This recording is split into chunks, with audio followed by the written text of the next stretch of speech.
کیا آپ لوگ جانتے ہیں اس دنیا میں وہ کون سے 5 لوگ ہیں جو رب العالمین کے آگے بہت روئے؟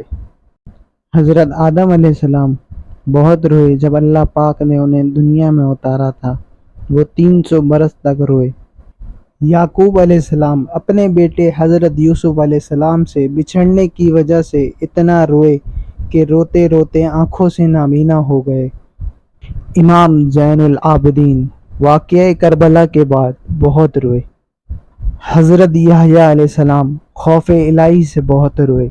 ہمارے پیارے نبی محمد صلی اللہ علیہ وسلم اپنی امتیوں کے لیے بہت روئے۔ اللہ پاک سے دعا ہے مجھے اور آپ کو ہمارے نبی محمد صلی اللہ علیہ وسلم کی امیدوں کے اوپر پورا اترنے کی توفیق عطا فرمائے۔ کمنٹس کے اندر آمین لکھ کے اس دعا کی قبولیت کے اندر اضافہ فرمائیں۔ آپ سے گزارش ہے ہمارے چینل کو لائک اور سبسکرائب ضرور کریں۔